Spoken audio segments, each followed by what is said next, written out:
Hello les Golden, bienvenue dans ce nouvel épisode de la Minute Doumesque. Dans cet épisode, j'aimerais vous parler d'un thème qui touche beaucoup de personnes. J'ai nommé le syndrome de l'imposteur. J'ai pas cherché de définition.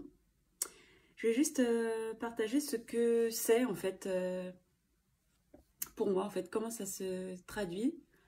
Mais d'abord, en fait, je me rappelle, j'avais vu une phrase de la Noirisienne, donc sur Instagram. Elle disait, justement par rapport au syndrome de l'imposteur, elle disait « On n'est pas imposteur quand on a un vrai talent. Donc on ne peut pas arnaquer les gens quand on a un vrai talent. » Et j'étais là. What? Je dis mais ouais. Effectivement. Parce que c'est vrai qu'on a toujours ce truc de se dire « Ah ouais, mais oh, les gens ils vont se rendre compte que je ne suis pas à la hauteur et de ci et de ça. » Mais en fait, si tu as un vrai talent, où est l'arnaque? Ouais, c'est ça qu'elle disait. Si tu as un vrai talent, où est l'arnaque? Mais il n'y a pas d'arnaque en fait. Donc ça revient par rapport... ça revient à ce que je disais aussi dans l'épisode sur la comparaison où je parlais donc de mon Podia, la plateforme où j'ai mis toutes mes formations, enfin mes formations bientôt, mais pour l'instant mes masterclass, e-book et autres produits numériques. Bah, c'est vrai qu'il n'y a pas d'arnaque puisque ce sont des produits de qualité où il y a de la valeur. Et en fait, pourquoi est-ce que je me sens imposteur en voulant les proposer aux personnes qui en ont potentiellement besoin? C'est ça le truc. C'est pas logique en fait. Ça n'a pas de sens en fait. C'est pas comme si j'essayais de vendre de l'eau à une baleine, quoi. Je veux dire, la baleine a déjà toute l'eau dont elle a besoin, tu vas pas en plus le vendre de l'eau, quoi. Donc voilà, c'est ça le truc. J'ai l'impression, on pose vraiment beaucoup trop en fait. Et finalement, le syndrome de l'imposteur, il est forcément lié à la peur du regard et du jugement des autres. Parce que finalement, si on est soi avec soi-même, il n'y a pas lieu d'avoir ce syndrome de l'imposteur.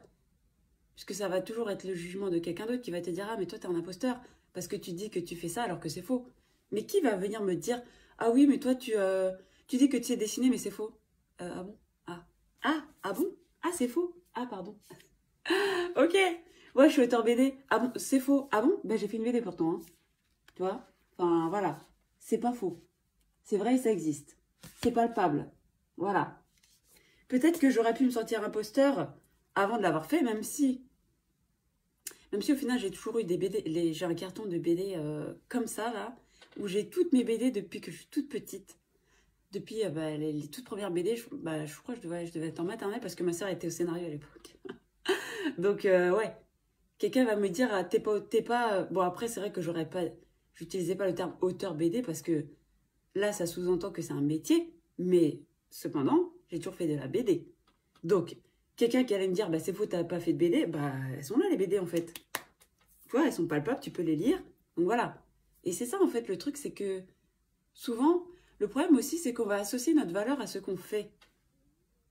Et donc, ça veut dire, si quelqu'un va critiquer ce que tu fais, tu vas croire que c'est ton identité qui est remise en question. Comme si, genre, mais, ah, je pensais que j'existais, mais en fait, c'était faux. Limite. Et c'est ça, c'est un peu dangereux quand même. Et je me rends compte, ouais, c'est vrai que par rapport au fait d'être artiste professionnel, je me suis rendu compte que, vu que mon art, ça a toujours été, moi, ma façon de m'exprimer au monde, le fait d'être devenu pro, et ben c'est comme si finalement ça a créé une espèce de confusion en fait. Parce que, et après en plus l'argent est venu s'ajouter, donc ça veut dire que quand je crée, c'est moi, et si les gens ne veulent pas acheter ce que je fais, c'est comme si toute ma valeur était remise en doute en mode ah non mais ce que tu fais ne vaut rien, mais c'est, et encore pire, ce que tu es ne vaut rien. C'est fou. Là ça vient, donc c'est un peu brouillon, mais je pense que si j'arrive à mieux sortir là ce qui vient là, je referai un autre épisode. Mais en fait, c'est là où notre valeur est confondue avec ce qu'on crée. Ce qu'on est en tant qu'artiste, c'est ce qu'on crée. C'est ça qui est aussi dur. Et c'est ça qui fait que le fait d'avoir les deux casquettes entrepreneur et artiste, ça peut être compliqué en fait. Tant qu'on n'a pas trouvé une façon de faire côtoyer les deux qui nous ressemblent, qui correspondent à notre personnalité. C'est vrai que c'est pas évident. Personnellement, je suis encore en train de travailler là-dessus. Mais c'est vrai que c'est pas évident. Franchement, ça me fait des nœuds au cerveau. Ça m'énerve. En tout cas, voilà, le syndrome de l'imposteur, ça n'a rien à voir avec ce que je disais. Mais c'est pas grave. Sûrement qu'il y a des infos qui sont utiles. Donc le syndrome de l'imposteur, c'est vraiment ce truc d'avoir peur en fait d'être démasqué. Voilà, c'est ça. Je crois que c'était... Normalement, un imposteur, c'est quelqu'un qui va usurper l'identité de quelqu'un.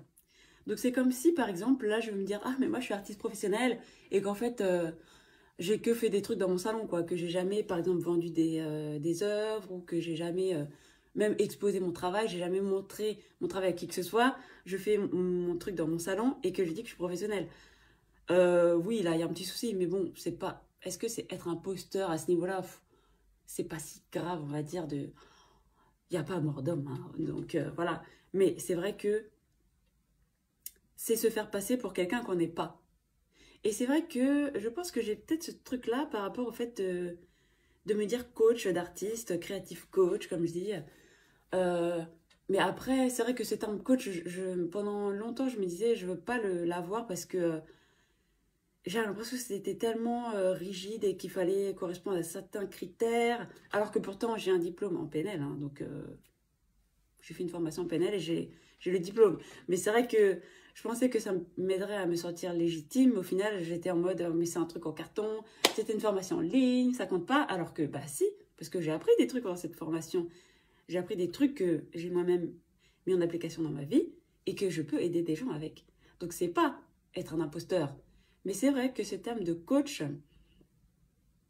il est un peu trop cadré en fait. Mais c'est vrai que coach créatif, je trouve ça quand même joli.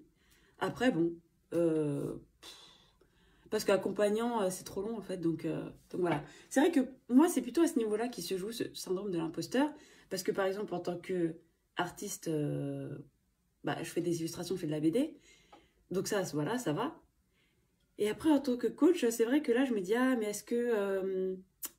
je sais que je peux aider les gens parce que je l'ai beaucoup déjà fait. Mais c'est vrai qu'après, c'est plutôt... j'ai peur peut-être que, c'est comme si, en me disant coach et en disant j'aide l'autre, c'est comme si je lui promettais de résoudre ses problèmes et que si ça marche pas, ça retombe sur moi. Mais en fait, c'est faux parce que tu es à côté de la personne.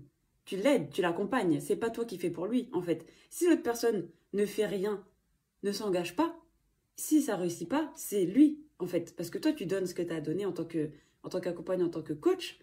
Et c'est après, si l'autre personne ne fait jamais les exercices, ne suit jamais tes conseils et continue à rester dans ses vieux schémas, tu peux pas te blâmer, en fait.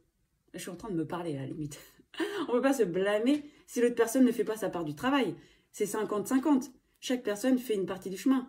Mais si l'autre personne ne fait pas sa partie du chemin, ça peut pas être ma faute, en fait. C'est ça aussi. Donc pourquoi est-ce que c'est... Déjà, en plus, il faut aller. Comment dire, il faut... moi, je suis en train de me croire imposteur avant même de lancer... comment dire? Parce que j'ai déjà, en fait, accompagné des artistes, mais c'était pas du tout de la façon dont j'ai envie de le faire maintenant. Et c'est vrai que la nouvelle méthode que je suis en train de développer, je ne l'ai pas encore testée, on va dire. Et donc, c'est vrai que j'avoue que ça me fait un peu peur.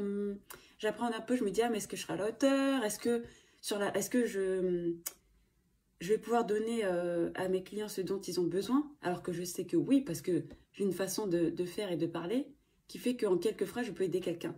Mais le truc, c'est que c'est vrai qu'il y a cette peur quand même de me dire, mais oh, est-ce que si la personne me fait confiance, est-ce que je vais être à la hauteur? Bah oui, en fait, moi, je ferai ma part du travail, je ferai ma part du chemin, et l'autre personne fera sa part. Et c'est en fait une co-création. C'est pas moi. C'est pour ça que le terme de coach, j'aime pas trop, parce que ça fait un peu trop la personne, tu sais, fais ci, fais ça. Et voilà, tu sais, c'est un peu trop... Alors que non, c'est plutôt, tu es à côté de la personne, tu l'accompagnes. Et elle, c'est à elle de faire le travail. Toi, tu es là pour l'accompagner, quoi. Avec bienveillance, douceur et bienveillance. Mais c'est pas à toi de faire le travail. C'est à moi que je parle là, vraiment. Franchement, c'est à moi que je parle là en disant, toi, laisse tomber.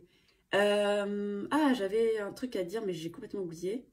Et ah oui, c'est vrai que le truc d'imposteur.